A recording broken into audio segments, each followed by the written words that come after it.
Welcome back to Case Files, where we dive into our players. In today's episode, we're going to take a closer look at Troy Anderson, linebacker out of Montana State. 44 is a very interesting prospect to dissect and to figure out what best fit him. Does the scheme work? Has the Falcons given him enough tools to make him a complete linebacker? Let's watch the film and find out. In Week 3, against the Seattle Seahawks, Troy was a backup on a Falcons defensive scheme that was a 3-4-3. And he did a superb job, I thought, when it came to this game, because in his first week against the A's and second week against the Rams, he did not got a lot of snap counts, but this time the Falcons decided to test him into the waters and see how he performed. And for me, I thought he did a really good job as a backup. So let's dive into the videos to understand why.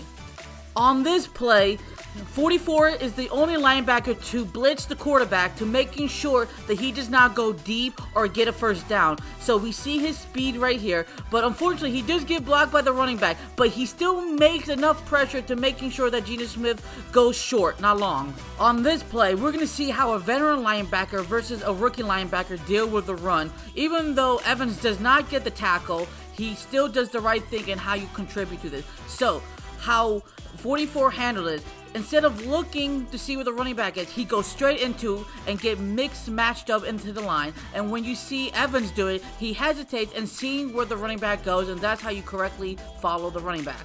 The Falcons are in a zone coverage, and 44's job is to make sure that no one goes down the field, and he sees the running back and he tackles him pretty well.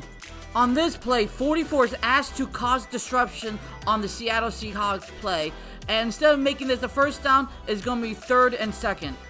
On this play, Troy is covering Will Dissly, the tight end, and I like how it starts out first by him dropping back, looking after the quarterback to see where he's going, but unfortunately he does give up this touchdown because of two factors. Number one, he angled his hips the wrong way where he could have batted the ball or got an interception, and number two is all about timing. He has to adjust the NFL quarterback's rhythm. That just takes time, and he will grow from that. A lot of veteran linebackers do the same thing, and we have to give credit where credit is due. Geno Smith threw the ball perfectly where his tight end could catch it without any problems.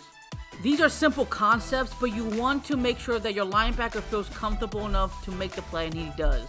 When defenders have to go against the run, the coaching staff wants to see, can you win your individual match one-on-one? But Troy doesn't do that, where he gets clogged up by the offensive line, he gets dragged back and loses his balance.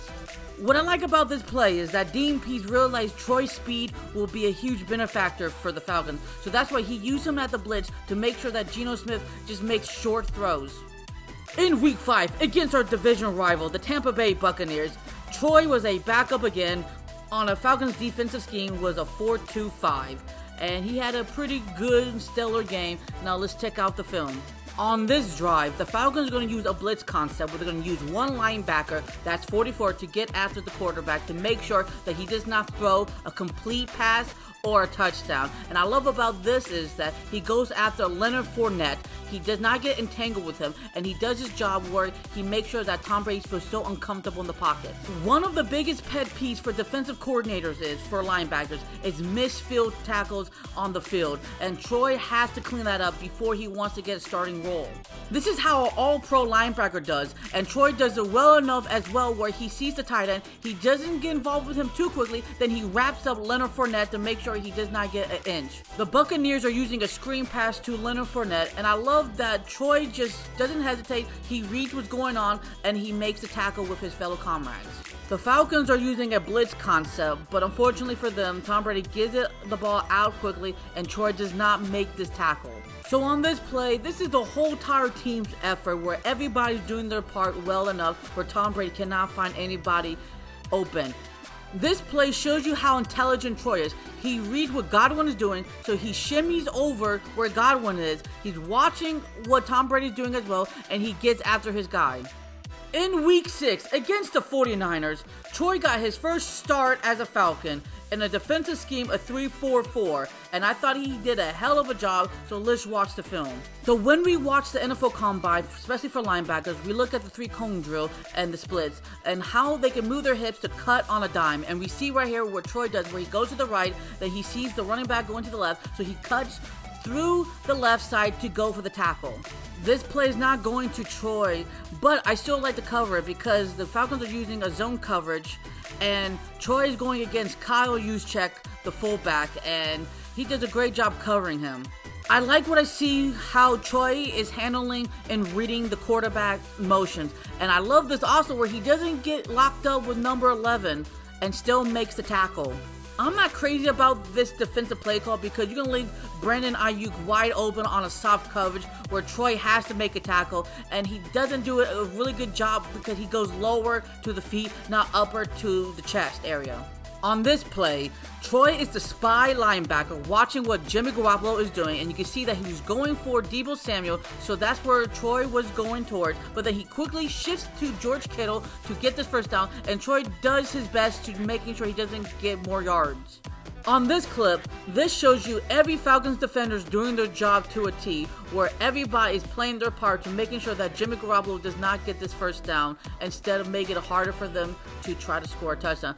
And Troy is guarding Brandon Aiyuk very well to make sure he does not get wide open, and everyone else does the same thing right here as well.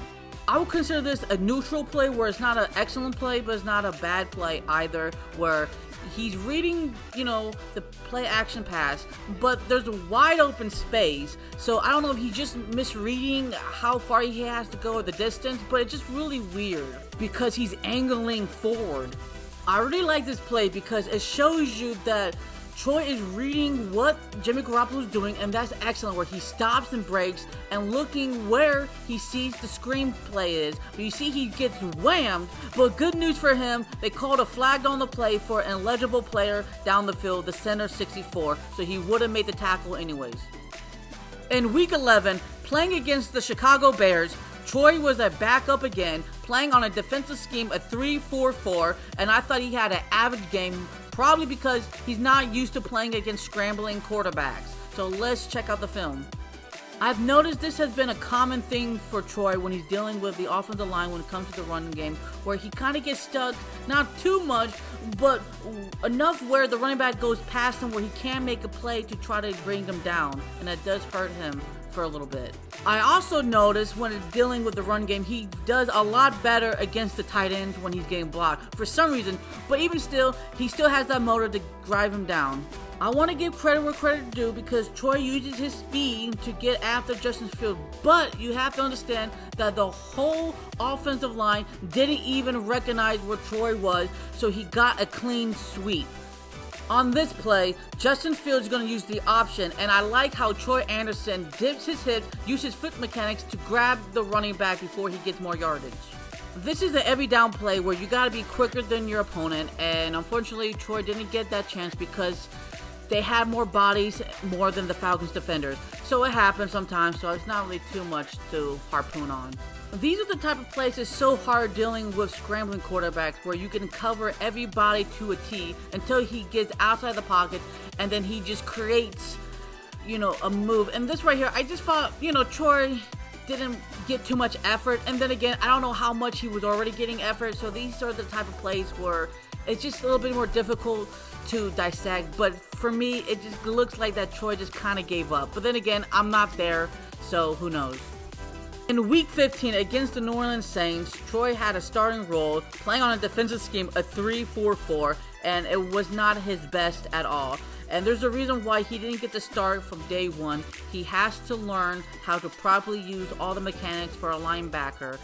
But this is what he can improve on, so it's not like, it's all doom and gloom. Let's just check out the film to see what he can improve on. The Falcons are playing in zone coverage, and Troy has to go against Juwan Johnson, the tight end, 83, and clearly he does not make it in time because Johnson does a nice curl route to make sure he gets an open space where Troy just misses the tackle. I hate zone coverage so much. I'd rather be man-to-man because if this was man-to-man, Troy would have been on his guy Chris Olave, but for some reason he decides to pull back and spy on Andy Dalton, and it just frustrates me. This is the only good play I found watching this game, where he reads the quarterback, he doesn't hesitate, and he goes after what he sees. The entire Falcons front seven didn't do a good job in stopping Alvin Kamara for this incredible first down. But even so, we still gotta look at Troy and how he handled himself against number 51, and he got pushed back way too easily. Troy is covering Rasheen Shaheen, the wide receiver, on a man-to-man coverage, but he angles weirdly where Rasheen gets a little bit more extra yardage. What makes the best athletes in the world? Consistency. That's how Kobe became one of the best basketball players in our generations. So I don't understand why he doesn't read the running back. He doesn't hesitate. He just goes straight for it to try to find the hole, but then he gets clogged up with number 78 and he totally misses Kamara, because we see him doing the opposite way and he finds success. This is all Alvin Kamara's beast mode kicking in, where this is actually a pretty good play by the defenders, and Troy didn't do anything particularly wrong. It's just that Alvin Kamara just found a hole on the right side where he just shimmy shift real quickly, where Troy was stuck in the middle and really shouldn't have been in the middle. He should have been outside to contain 41 just in case. So what is the final verdict for Troy Addison? I give him a passing grade on his rookie year. I'm not going to go too crazy on him because he didn't get to play a full 17 straight starting kit season like we all hoping he could have been. He had to learn from scratch. He had to learn from a Dean Pease style of defense where he didn't get it from Montana State's defense. And also, his snap counts were being taken away as well because he still had to learn a lot how to attack in a linebacker position role. But I'm still impressed on what he accomplished for the little amount of experience he had on the field. On that note, the next Falcon will be a free agency one for the next episode. So on that note, what do Falcons do? Rise up. Until the next episode, show love and peace to the world, and peace.